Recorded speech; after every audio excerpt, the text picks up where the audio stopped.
Welcome to the ITSPmagazine podcast network. You are about to listen to the Getting Technology Right, Ethics and Technology podcast with Dr. Kevin Macnish.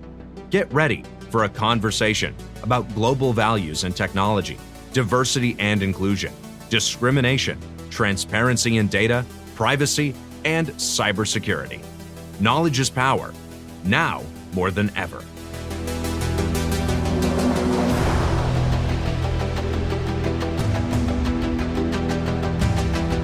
So hello and welcome to Getting Tech Right, the podcast about ethics and technology. So my name is Kevin Macnish, and with me today is Professor Philip Brey, Professor of Philosophy at the University of Twen, to talk about ethics and socially disruptive technologies. And I hope continue the discussion that we've been having around operationalizing or embedding ethics in organizations. So Philip, can you tell the listeners something about your research and your interests? Yes, Kevin, thank you for having me. So, I've been working in the field of ethics of technology now for how long? Almost 30 years. And it's a great field because exciting stuff is always happening, right? The technology is changing so rapidly. There are always new challenges, new issues to consider. And I like that. Although in my research, I also try to look at the constants, at the continuing issues that are also there. So, about my research. My own research is mostly ethics of technology. I also do philosophy of technology in a broader sense, looking at technology as a form of knowledge, as a form of kind of something that affects human nature. But most of my work is in ethics. I study ethical implications and challenges of emerging technology. So most emerging technologies I have an interest in, but I mostly work in digital technology and sometimes in biomedical and environmental as well. And within the digital technology field, my recent work has been, unsurprisingly, as most people have it on AI and robotics. Also currently writing a book on the metaverse, because in the past I've done a lot of work on virtual and augmented reality. And I think the metaverse is potentially something that will really happen, not today, not tomorrow, but in the near future. So that really warrants a lot of attention. It might be the new version, the new form of the internet, Web 3.0. And then, just looking at different digital technologies and how they affect us. Also more broadly, at how ethics should be used to assess technology, and what are the ethical challenges of new technologies and how they can be assessed, how they can be mitigated, how technology can be developed better, guided better, used better, and how as a society we can face this challenge of these continuously emerging technologies. Excellent, thank you. That's quite a sweep, but as you say, over nearly 30 years, that's quite impressive. And just thinking as you were talking there, I mean, 30 years goes back to almost pre-mobile phones, certainly almost pre-World Wide Web, definitely pre-social media.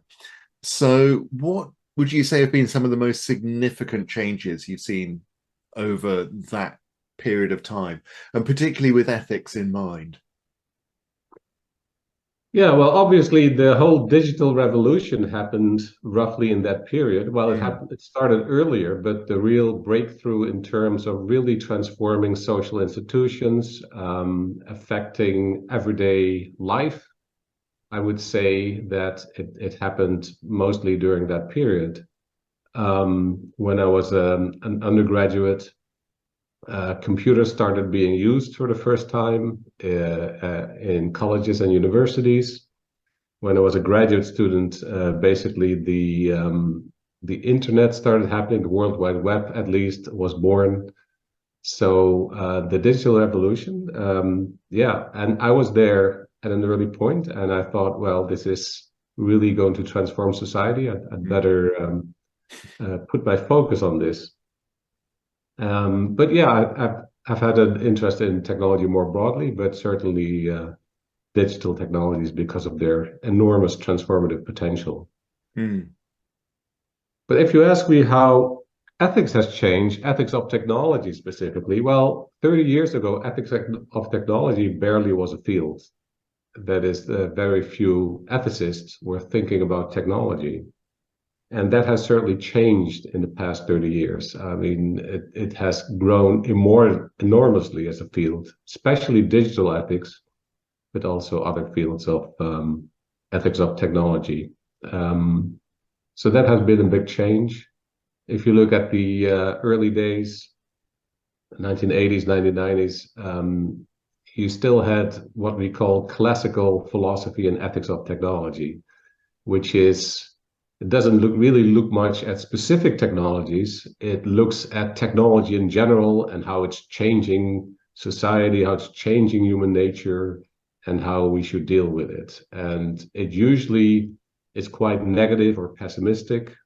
So you get authors like Martin Heidegger, Jacques Ellul, Herbert Marcuse, having these sweeping pessimistic critiques of technology.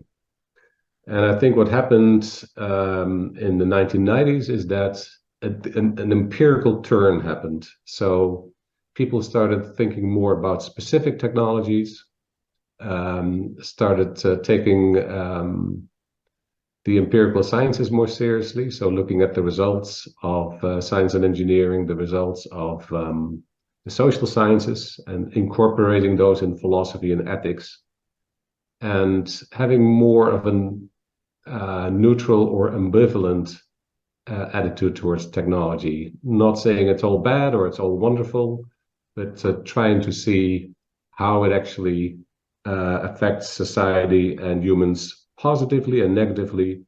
And so, yeah, what actions can be taken to accentuate the positive and eliminate the negative. Mm. Okay, excellent. Thank you. That's a really nice overview of 30 years of philosophy there. Definitely. So looking sort of to where you are now then, and looking ahead slightly, you're currently heading up ESDIT, which I think is probably one of the largest single programs globally looking at the impact of socially disruptive technologies. So you talked a little bit there about some of the past socially disruptive technologies, I suppose, as regards the digital revolution. Could you say firstly what you take a socially disruptive technology to be? And then secondly, what the research involves? Because I know it's an absolutely massive program that you're running. Yes, what we're trying to accomplish in this program is to say that a lot of technologies aren't just creating some impact here or there. A lot of the new technologies we have in the 20th and 21st century are socially disruptive, which means that they don't transform one or two practices or one or two institutions. They are transformative of all of society.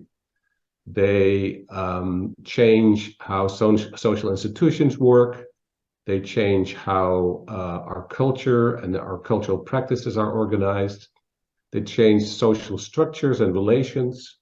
They change the way we think. They even change our values and beliefs. And that's what I call socially disruptive technology. So perfect example is artificial intelligence, which is really disruptive in all sectors of society. It really challenges the way we do things, the way we organize things, the way we structure things everywhere. And so we're interested in these kinds of technologies and to understand them better and to ethically assess them. But then the ethical assessment we want to do in a way that takes into account their disruptive potential. So we don't just say, oh, yeah, there might be privacy issues here or security issues there. We say, well, let's first look at how this technology really disrupts everything.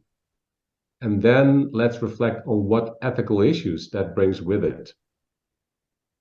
And so one of the discoveries we've made is that some of these disruptions are really disruptions of our core concepts and beliefs. So including our core concepts of morality. So our thinking about good and evil, our thinking about privacy, about fairness and justice, about liberty. These are all being kind of challenged and changed by disruptive technologies. Maybe give an example of that as well. AI is, again, a perfect foil here.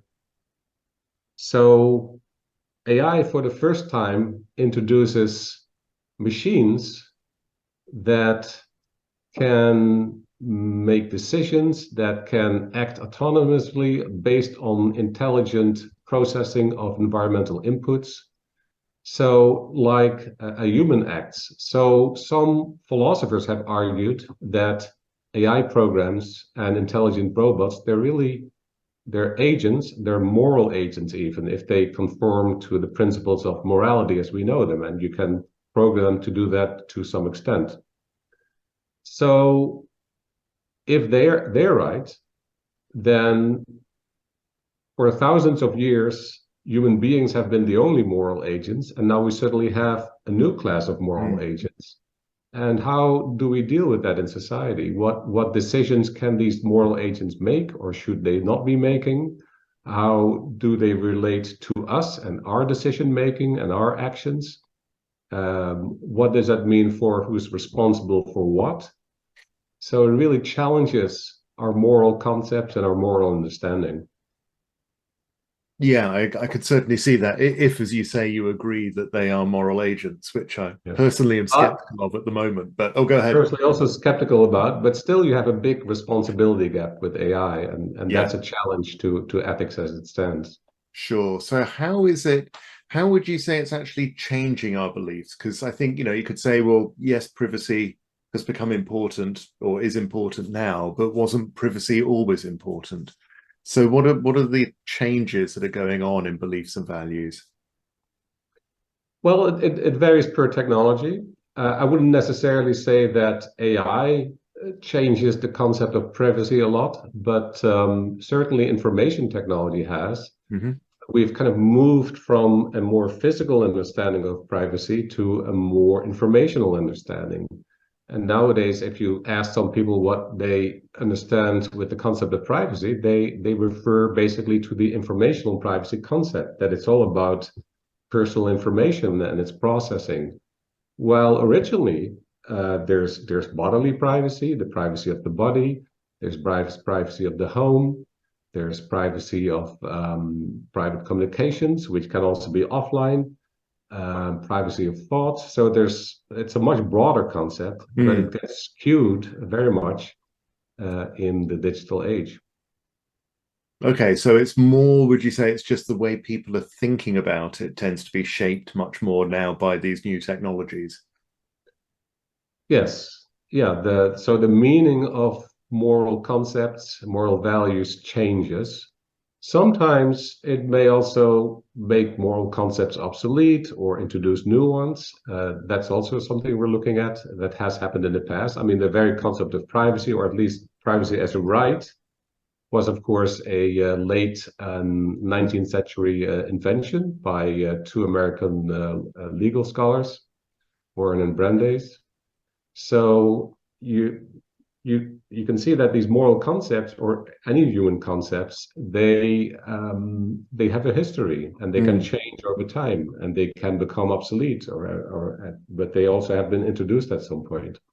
Sure. Okay. Thank you. Yeah. So I want to move on now a little bit to some of your recent work, and I mentioned this in the introduction, where you've looked at operationalizing ethics, or Ravit Dotan, who was on the podcast recently, talked about the need to discuss it in terms of embedding ethics rather than operationalizing it.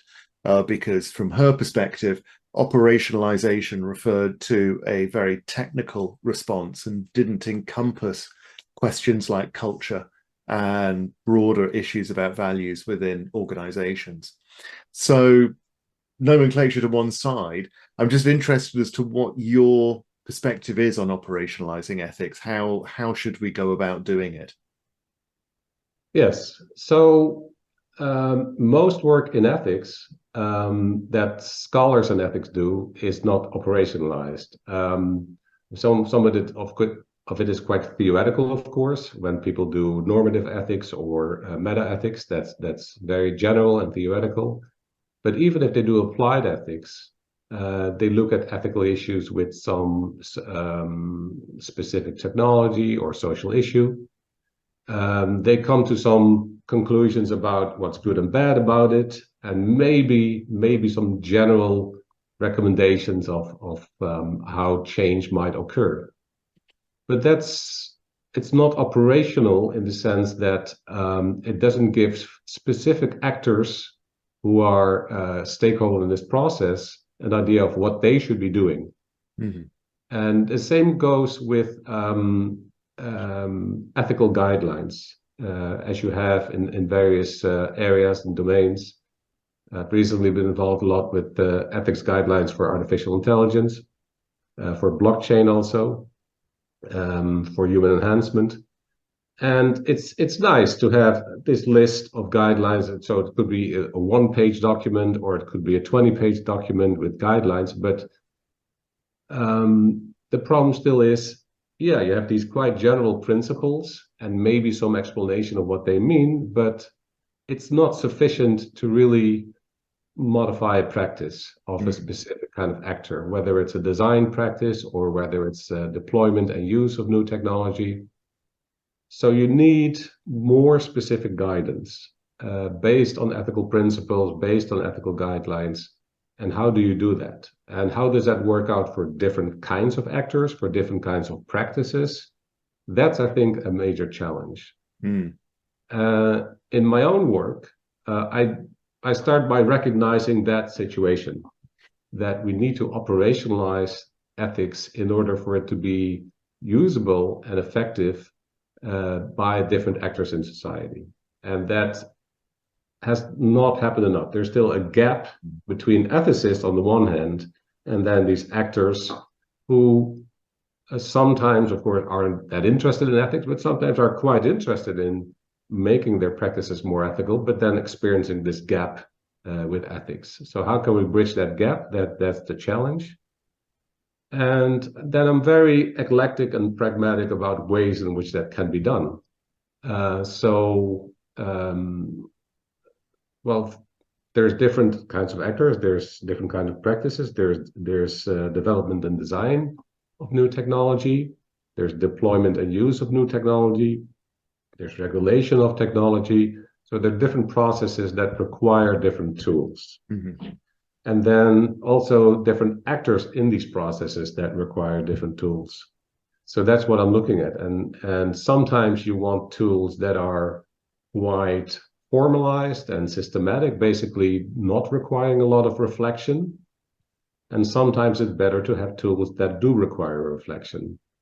So one thing I've been working at with colleagues is ethics by design for AI and other technological fields. Now, for AI, we've developed this for the European Commission, and basically in their funding program, Horizon Europe, all AI projects are subject to ethics review, and they all have this recommendation to use ethics by design as developed by us as a methodology to comprehensively assess ethical issues in their projects. So that's exciting, I think. And it's a quite formal methodology. Well, not really formal, but it's a methodology that goes in steps and says, well, now do this, now do that. And sometimes that requires reflection, but sometimes it doesn't require much reflection. So I think that's useful because it means that you bridge the gap between ethics and engineering. You find a vocabulary that is still ethical, but also a design vocabulary. That's the gap that needs to be bridged. Okay. You can also do it differently. You just add an ethicist to the design team, and then the ethicist has to understand what the designers are saying, and the designers have to understand what the ethicists are saying. But that also means that you have to find this middle ground every time anew, and that might be difficult. And ethics by design is supposed to be a tool that already has done that work and kind of meeting in the middle. Okay, because that was where I was going to go next with that question. It is, you know, if you're talking about taking people who don't have much of an ethics background and you're sort of giving them a list of questions and saying, okay, as you said, some of these require not very much reflection, others require quite a bit of reflection. How do you empower people to do that reflection if they're not very experienced in ethical deliberation? Right. So, yeah, if people have no clue about ethics whatsoever and no interest, then it might be difficult to apply. So some pre-existing familiarity and interest would help, but we're not requiring sophisticated, kind of academically sophisticated forms of reflection. We're just saying that, okay, now you're going to collect data, you're in a data collection process, and you have to kind of consider what kinds of categories you're using to put personal data in, and how you're distinguishing between various social classes, for example, or who you are including, who you're not including. And we can give you some guidelines for doing that, but we cannot really give you an exact formula. So you have to do some thinking of your own. Sure. And then when it comes to, invariably with the bit from an academic perspective where ethics gets interesting is the trade-offs. And does the ethics by design process sort of give people guidance as well as to how to deal with trade-offs or difficult decisions like that? Only to a limited extent, because the idea about applied ethics is sometimes that it's all about trade-offs. So you have conflicting moral values. So you have security and privacy are in conflict, or fairness and liberty are in conflict. But in my opinion, those cases are actually quite rare. And what is more important is simply to recognize that the way you make choices in a development process or a deployment process can support or uphold certain values or kind of harm them. So you have to be aware of how that can happen. So awareness of how choices are value laden and how some choices are good for privacy and others are bad, for example, that's the most important thing.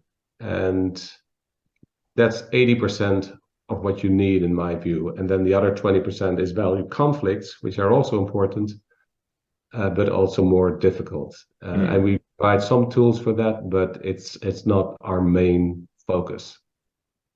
Okay, thanks.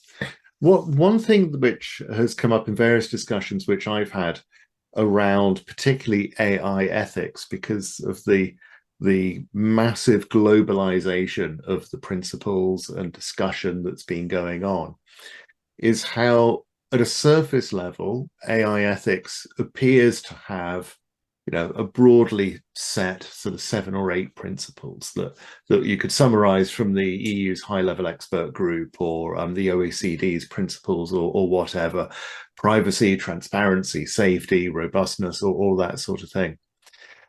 But one of the challenges that has been pushed back at that has been the idea that, well, different societies interpret these principles quite differently, or they might interpret them differently. Is that also something which you've come across or dealt with in ethics by design, or is that more of a sort of instrumental approach, as I say, a sort of tool set which you can just put into any situation and run with? No, what we try to do in ethics by design is go through a step-by-step process of operationalization. So yes, if you have a principle of fairness or principle of privacy, that in and of itself can be interpreted in a host of many ways. But you have to make some additional steps in operationalization. So as you operationalize, the meaning becomes clearer by connecting it to specific choices that you have in the design process. And the same goes for deployment and use. So you have fairness, for example. What does fairness mean, right? In what kinds of ways can AI be unfair, right? It can be biased, obviously.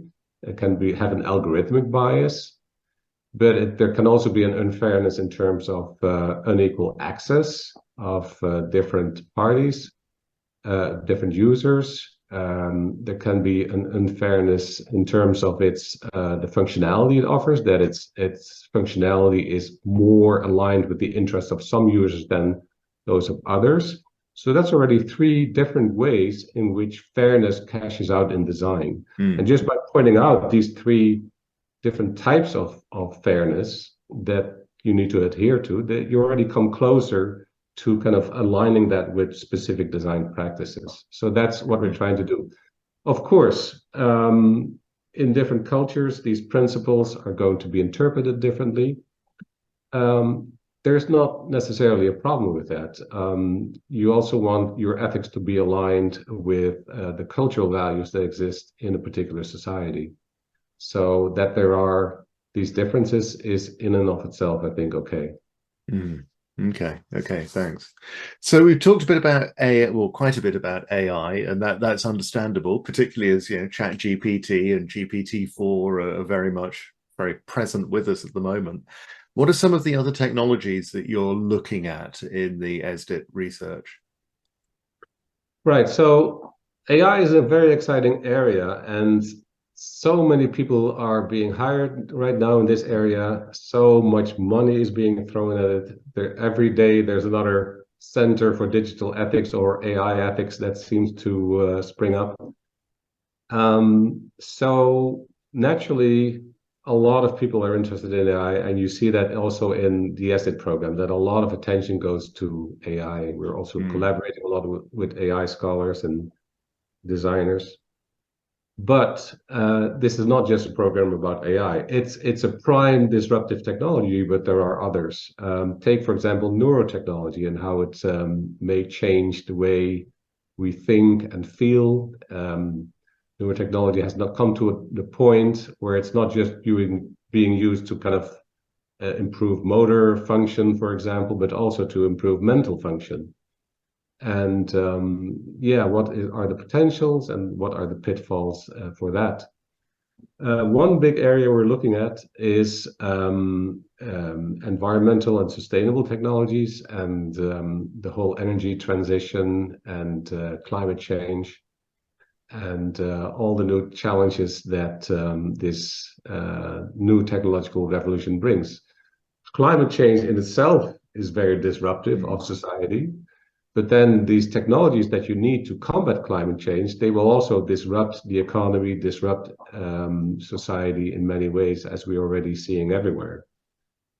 So we have kind of to fight one huge disruption of society, we basically have to introduce a whole new series of disruptions in order to mitigate.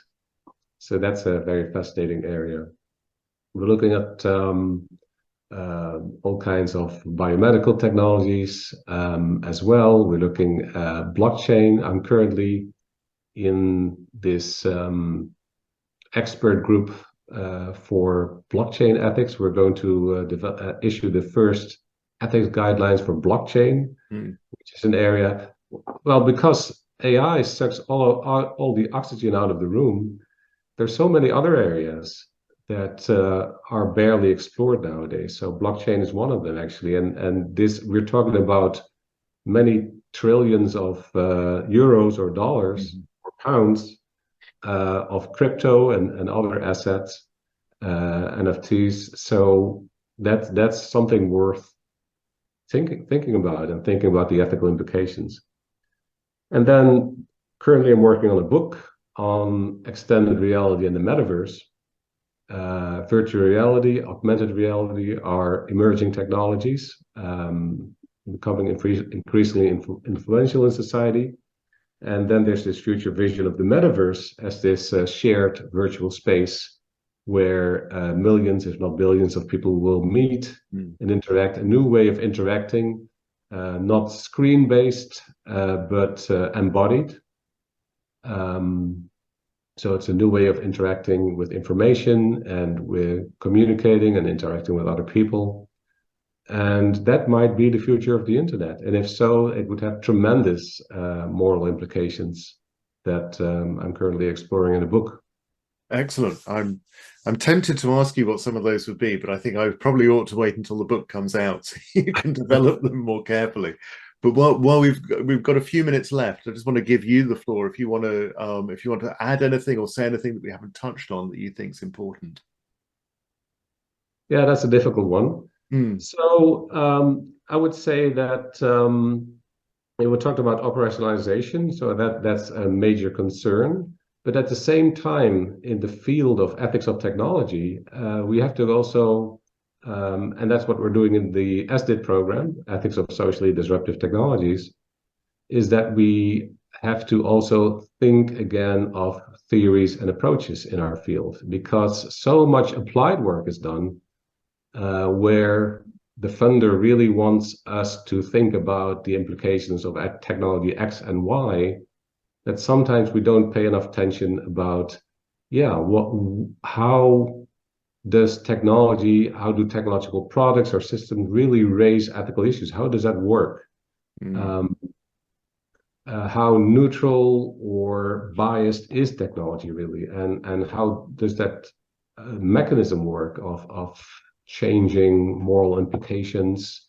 Is it really our actions that do the work, or is it really the technology doing the work, or is that in association with each other?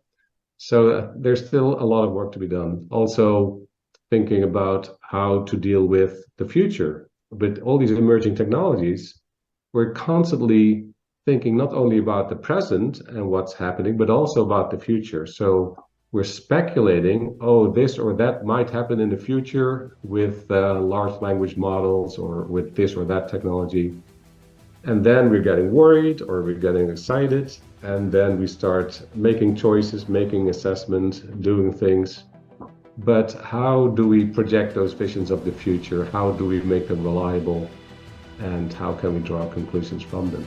So there's a lot of theoretical and methodological work to be done in our field that we're also currently addressing in the SDIT program. Excellent. Well, Philip, thank you very much for your time. Really appreciate it. I think it's been very insightful and hopefully helpful to people to hear that through. And hopefully we will see you again in the not too distant future. Thank you very much, Kevin. Glad to talk to you. Thank you. Bye-bye. Bye. We hope you enjoyed this episode of the Getting Technology Right, Ethics and Technology podcast with Dr. Kevin Macnish, part of the ITSPmagazine podcast network. If you learned something new and this conversation made you think, then add this show to your favorite podcast player, subscribe to the ITSPmagazine YouTube channel, and share the ITSPmagazine podcast network with your friends, family, and colleagues. If you represent a company and wish to connect your brand to our conversations and our audience, visit itspmagazine.com to learn how to sponsor one or more of our podcast channels. We hope you will come back for more stories and follow us on our journey.